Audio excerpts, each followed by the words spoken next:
The bruise on Emma's cheekbone had turned from purple to a sickly yellow-green, marking 5 days since Thomas had last lost his temper.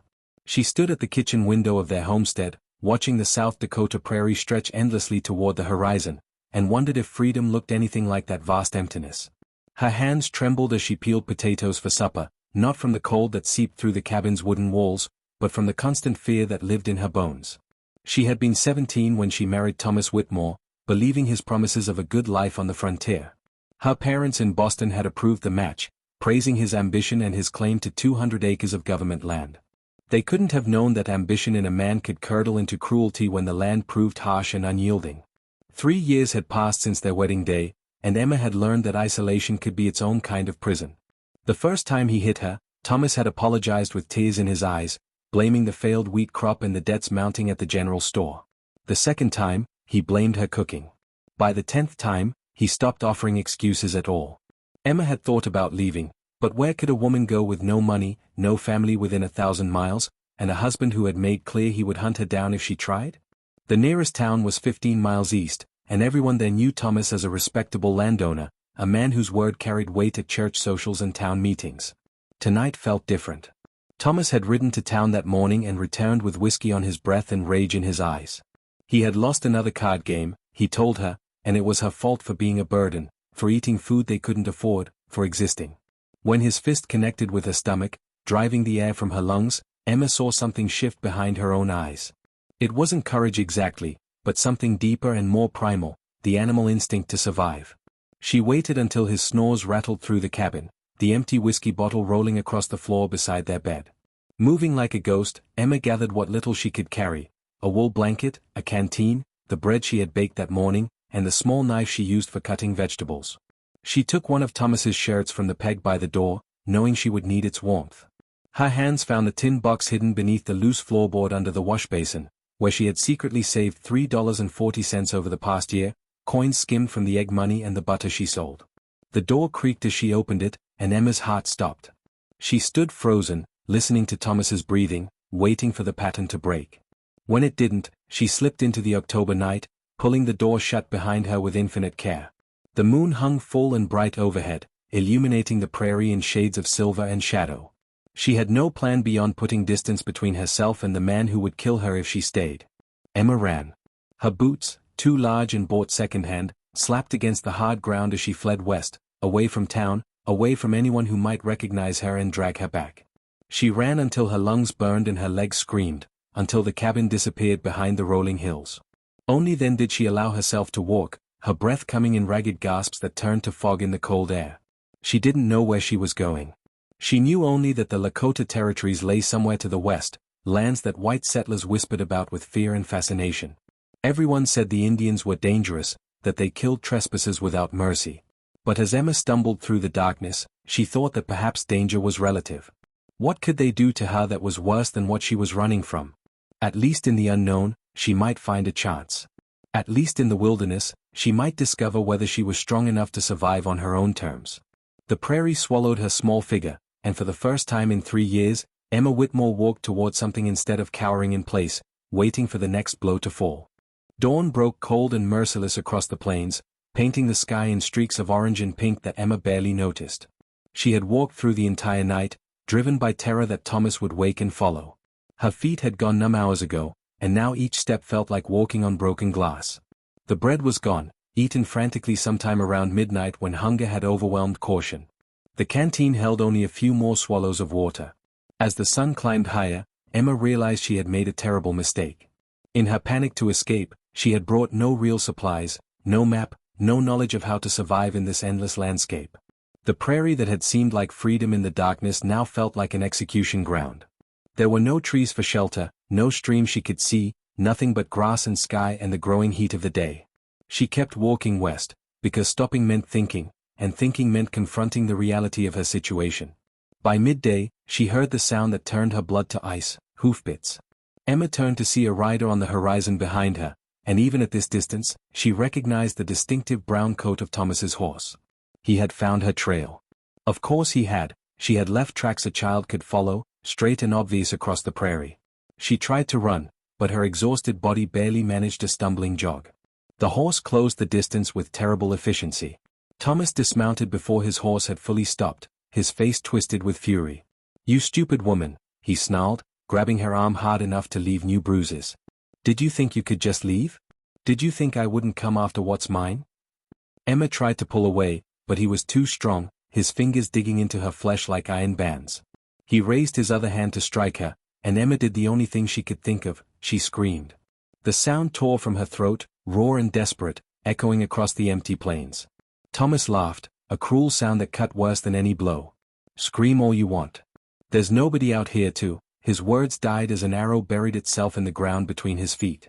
Both of them froze, and Thomas's grip on Emma's arm went slack. 3 riders sat on horses not 50 yards away, and Emma's terrified mind registered details in fragments. Dark hair, tan skin, bows and lances, leather clothing decorated with intricate beadwork. Lakota warriors. They must have been tracking across the prairie, and her scream had drawn them like wolves to wounded prey. Thomas released her and backed toward his horse, his hand moving toward the rifle in his saddle holster. "Don't," Emma whispered, though she didn't know why she bothered trying to save him. Perhaps some part of her still remembered the young man who had courted her in Boston, before the frontier had revealed his true nature. Thomas ignored her, his fingers closing around the rifle stock. The lead warrior, a man with streaks of gray in his long hair and an air of unmistakable authority, raised his hand. Another arrow flew, faster than Emma's eye could follow, and Thomas's rifle fell to the ground, an arrow through its wooden stock. Thomas ran then, abandoning his horse and his wife, scrambling back the way he had come with the speed of pure terror. The warriors let him go, their attention shifting to Emma, who stood swaying on her feet, too exhausted and confused to even attempt flight. The lead warrior dismounted and approached slowly, his dark eyes studying her battered face, her ill-fitting clothes, the way she held herself like a beaten dog expecting the next kick. He spoke in a language she didn't understand, his voice surprisingly gentle. When she didn't respond, he tried again in halting English. "You run from that man?" Emma nodded, unable to form words. The warrior looked in the direction Thomas had fled, then back at her. He said something to his companions, and they responded in their own language, a brief discussion that Emma couldn't follow. She waited for them to kill her, or take her captive, or whatever it was that Indians did to white women who wandered into their territory. Instead, the lead warrior gestured to Thomas's abandoned horse. "You ride. Come." Emma stared at him, certain she had misunderstood. But he repeated the gesture, more insistently this time, and one of the younger warriors brought the horse to her. Her mind reeled with the impossibility of the situation. These were supposed to be the savages, the dangerous ones, the people white settlers feared above all else. Yet they had stopped her husband from beating her and were now offering her a way forward instead of leaving her to die in the wilderness. With shaking hands, Emma grasped the saddle horn and pulled herself onto the horse, every muscle protesting. The lead warrior mounted his own horse and looked at her one more time, something like understanding in his weathered face. Then he turned west, and Emma followed, riding away from everything she had ever known and toward a future she couldn't begin to imagine. The Lakota camp appeared on the horizon like something from a dream or a nightmare, Emma couldn't decide which. Dozens of teepees formed a rough circle beside a wide stream, their pale hides glowing in the afternoon sun. Smoke rose from cooking fires, and the sounds of daily life carried across the prairie, children laughing, dogs barking, women calling to each other in that flowing language Emma didn't understand. As they rode closer, the activity in the camp stopped. People emerged from their lodges to watch the unusual procession, 3 warriors returning with a white woman. Emma felt hundreds of eyes on her, assessing, judging, wondering. She kept her gaze down, her hands gripping the saddle horn so tightly her knuckles had gone white. The lead warrior, whose name she later learned was Thathienka Inazian, Standing Bull, spoke to the gathering crowd in their language, his voice carrying authority that silenced the murmurs. He gestured to Emma's bruised face, to her thin frame and threadbare clothes, and though she couldn't understand his words, she heard something in his tone that might have been advocacy. An older woman pushed through the crowd, her gray hair in 2 long braids, her face lined with years but her eyes sharp and assessing. She spoke rapidly to Standing Bull, her tone questioning and skeptical.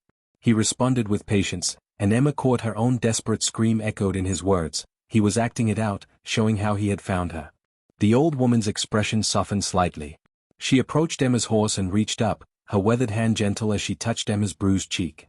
The woman said something in Lakota, then shook her head and spoke a single English word, "Come." Emma slid from the horse, her legs nearly buckling as they took her weight. The old woman, wing young waist, beautiful woman, though Emma wouldn't learn this for days, took her arm and led her toward one of the larger teepees. Inside, the space was dim and warm, lit by a small fire in the center. The walls were decorated with painted designs, and sleeping robes were arranged around the perimeter. Beautiful Woman pointed to a place near the fire and gestured for Emma to sit. What followed was a strange pantomime of communication. Beautiful Woman brought food, strips of dried meat, some kind of bread, berries preserved in fat, and watched to make sure Emma ate. She brought water in a beautifully decorated parfleche bag and held it while Emma drank deeply. Then, with surprising gentleness, she began to examine Emma's injuries, clucking her tongue at each bruise, each half-healed cut. She applied a paste that smelled of herbs and earth to the worst of the bruises, her movements efficient but kind. Other women came and went throughout the afternoon, each stopping to look at the strange white woman who had appeared in their camp. Some looked hostile, their eyes hard with memories of what white settlers had done to their people. Others seemed merely curious, studying Emma like an unusual bird that had flown into their midst. A young woman, perhaps Emma's age, brought fresh clothes, a deerskin dress, soft and well-made, decorated with simple quill work. Beautiful Woman held it up to Emma and nodded approvingly, then shooed the onlookers out of the teepee. Emma changed out of her tattered settler's dress with shaking hands, feeling the weight of her old life fall away with the familiar fabric. The deerskin dress felt strange against her skin, but it was warmer and more practical than anything she had owned. When Beautiful Woman returned, she smiled, the first real smile Emma had seen directed at her since leaving Thomas, and said something that sounded approving. As evening fell, Standing Bull returned to the teepee. He sat across the fire from Emma, and in his halting English, he explained what he could. The council had met. Many in the village wanted nothing to do with a white woman, especially now when tensions with settlers were high and soldiers prowled the edges of their territory. But Standing Bull had spoken for her, had told them how he found her being beaten, how she had fled with nothing, how she had screamed not from anger but from desperation. He told them that the Lakota understood what it meant to be hunted, to run from cruelty, to seek refuge where none seemed possible. "You stay," he said finally, his dark eyes meeting hers. "You learn our ways. You work. You earn place here." He paused, searching for the English words he needed. "You are safe now. That man, he cannot touch you here. This is my word." Emma felt something break loose in her chest, some tight knot of fear that had lived there for 3 years. Tears spilled down her cheeks, and she couldn't stop them. Beautiful Woman made a soft sound and came to sit beside her, putting an arm around her shoulders in a gesture that transcended language. For the first time since she had married Thomas Whitmore, Emma felt something that might have been hope. She was alive. She was safe. And somehow, impossibly, she had been given a chance to start again. The first weeks in the Lakota camp tested Emma in ways she had never imagined. She woke each morning to the sounds of a world completely foreign to everything she had known, the soft voices of women greeting the dawn, the crackle of fires being rekindled, the distant songs that honored the rising sun. Beautiful Woman became her teacher and guardian, patient but demanding, showing Emma through gesture and repetition how to live as a Lakota woman. Emma learned to scrape buffalo hides until her hands bled and formed new calluses. She learned to preserve meat by cutting it into thin strips and hanging it to dry on wooden frames. She learned to gather wild turnips and identify which plants were good for food, which for medicine, which would kill you if you were foolish enough to eat them. Every task was harder than anything she had done on the homestead, but there was a crucial difference. When she made mistakes here, no one struck her. They corrected her, demonstrated again, sometimes laughed at her clumsy attempts, but never raised a hand in anger. The language barrier frustrated her constantly. She tried to learn Lakota words, repeating them back to Beautiful Woman and the other women who had cautiously begun to accept her presence. Some words came easily: Thai for house, Wengzi for one, Mithikuyapi for my relatives. Others tied her tongue in knots. The children found her attempts hilarious and would gather to watch her practice, giggling behind their hands when she mangled the pronunciation. At first, their laughter stung, but Emma gradually realized it held no malice. These children had never learned to use cruelty as entertainment. Standing Bull visited the teepee regularly, usually in the evenings when the day's work was done. He was a widower, Emma learned through careful questioning and his limited English. His wife had died 2 winters ago from the white man's spotted sickness, smallpox, and he had no children. He was the band's chief, chosen for his wisdom and his skill as both warrior and diplomat. He sat with Emma and Beautiful Woman by the fire, teaching Emma more English words in their language, telling her stories about Lakota ways so she might understand the people who had taken her in. "We are Lakota," he explained one night, his hands moving to illustrate his words. It means the people who speak the same language. We are part of the greater Ocheti Sakuyeng, the Seven Council Fires, what you call the Sioux Nation. We follow the buffalo. We honor Wakantanka, the great mystery. We believe all things are related, all things are sacred. He paused, studying her face in the firelight. You understand why some here do not trust you? The white soldiers, the settlers, they break treaties. They kill our buffalo. They bring sickness. They take our children to their schools and try to make them forget who they are. Emma nodded slowly. I understand. I would not trust me either, if I were them. Standing Bull's expression softened slightly. But you are here. You have nowhere else to go. So you must become more than what you were. You must learn to see with Lakota eyes. As the weeks turned into months, Emma began to see the camp not as a collection of strangers but as a community bound by ties deeper than she had known existed. She watched mothers teach daughters with endless patience. She saw young men return from hunts and distribute meat to the elders first, ensuring no one went hungry. She witnessed the council meetings where decisions were made through discussion and consensus rather than one man's dictate. She also saw the hardships. Winter approached rapidly, and the camp worked with intense urgency to prepare, gathering the last of the year's food, completing new robes and clothing, ensuring the teepees were in good repair. Emma threw herself into the work, determined to prove her worth. When a hunting party returned with a buffalo, she learned to help with butchering, using every part of the animal as beautiful woman taught her: meat for food, hide for clothing and shelter, bones for tools, sinew for thread, even the bladder made into a water container. Nothing was wasted. One cold afternoon, as Emma worked with other women to process a fresh hide, one of them spoke to her in halting English. You work hard, the woman said, surprising Emma. She had barely spoken before, though Emma knew her name was the Washing Waste, good singer. You learn good. Maybe you stay. It was the first direct acceptance Emma had received from anyone besides Beautiful Woman and Standing Bull, and it warmed her more than any fire. But not everyone was ready to welcome her. A warrior named Swenka Bloka, Destroyed Dog, made his hostility clear through glares and harsh words Emma didn't need to translate to understand. His family had been killed by white soldiers 3 years ago, and he saw Emma as a representative of everyone who had wronged his people. Emma didn't blame him. She simply tried to stay out of his way and prove through actions that she meant no harm. Standing Bull noticed the change in her as winter's first snow began to fall. She moved with more confidence now, her hands skilled at tasks that had once baffled her. She understood more of the language each day, could follow conversations even if she couldn't always contribute. One evening, he told her something that made her chest tighten with emotion. You came here afraid, broken. Now you are becoming whole. This is good. This is what it means to heal. Emma looked at him across the fire, at Beautiful Woman working on her beadwork, at the warm safety of the teepee, and realized something profound. She was no longer just surviving. For the first time in her adult life, she was actually living.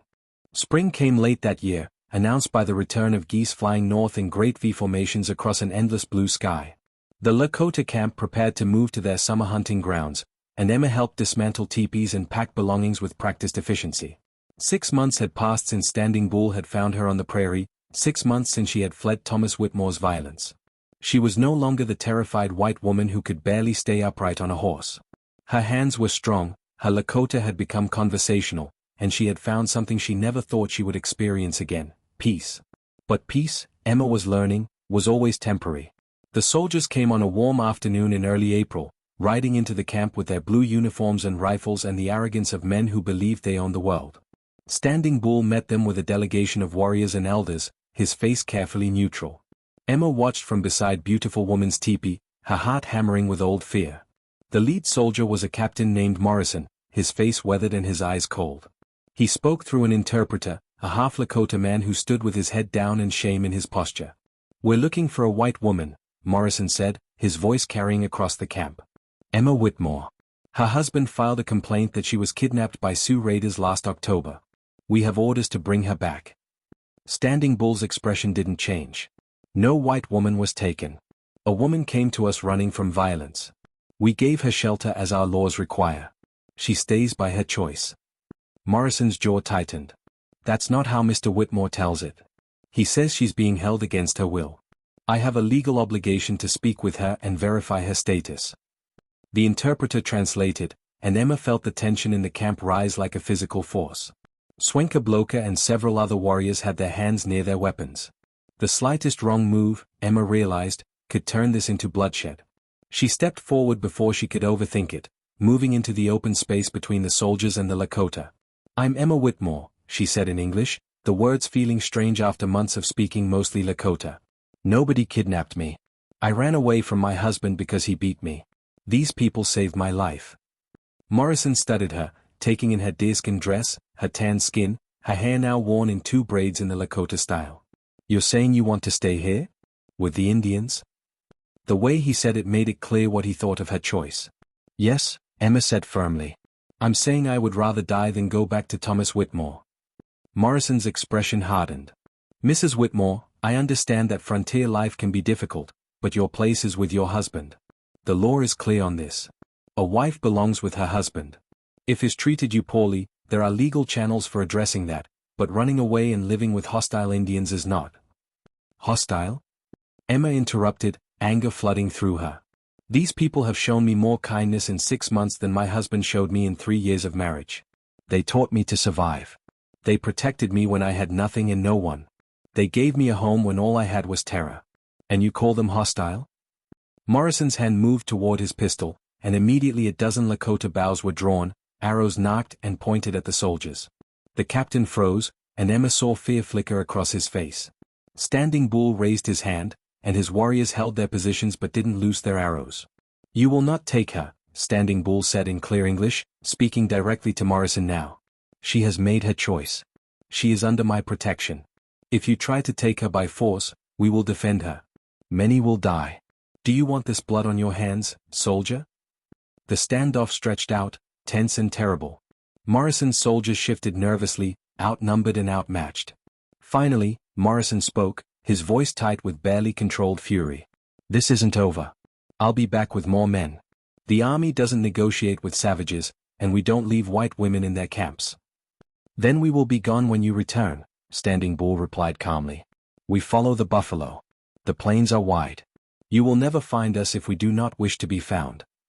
Morrison and his men left under the watchful eyes of Lakota warriors, but Emma knew the threat wasn't empty.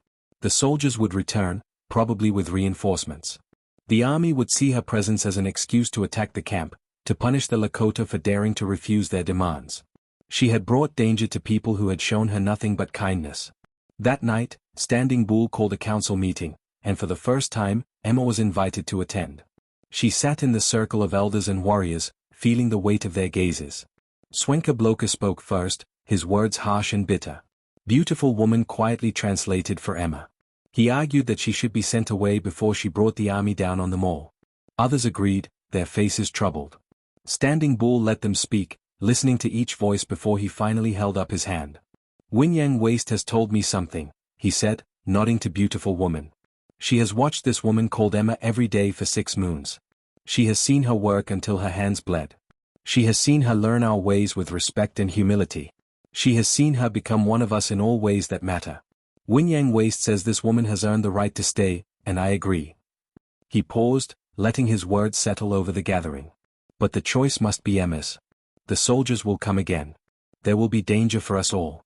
Emma must decide, go back to her old life and the man who hurt her, or stay with us and accept whatever comes, knowing she may bring hardship to this camp." All eyes turned to Emma. She stood, her legs shaking but her voice steady. In careful Lakota, she spoke the words she had been practicing in her mind. "I am no longer the woman who fled in the night. You have given me a new life, a new name in your hearts. I would rather face any danger beside you than live one more day in the safety of a cage. If you will have me, I choose to stay. I choose to be Lakota." The council was silent for a long moment. Then Beautiful Woman stood and placed her hand on Emma's shoulder. Standing Bull rose as well, and one by one, others joined them. Even Bloka, though his face remained skeptical, gave a single grudging nod of acceptance. That night, as the camp prepared to move at dawn, Standing Bull came to Emma with a gift, a finely made bow and a quiver of arrows. "You will need to learn to defend yourself and hunt," he said. "If you truly choose this life, you must live it fully." Emma took the weapons, feeling their weight in her hands. She thought of the frightened woman she had been, running into the darkness with nothing but desperation to guide her. She thought of Thomas and the army and all the forces that would try to drag her back to captivity. Then she thought of beautiful woman's patient teaching, of the children who had laughed with her and not at her, of Standing Bull's unwavering protection, of a community that measured worth not by birth or skin color but by contribution and character. She looked up at the stars, the same stars that had guided her flight 6 months ago, and she smiled. "Thank you," she said to Standing Bull. "For everything. For seeing me as human when I most needed it." He nodded, and in his dark eyes, she saw respect. "You were always human, Emma. You were always worthy. You just needed to remember it. That is what we gave you, not a new life, but the chance to reclaim the one that was stolen." As dawn broke, the Lakota camp disappeared into the prairie, teepees loaded on travois, people moving with practiced efficiency toward new hunting grounds. Emma rode beside beautiful woman, her new bow across her back, her heart full of something that felt like hope. Behind her lay Thomas Whitmore and the law and the life she had fled. Ahead lay uncertainty, danger, and the promise of belonging. She had made her choice, and whatever came next, she would face it not as a victim, but as a woman who had finally learned what it meant to be free.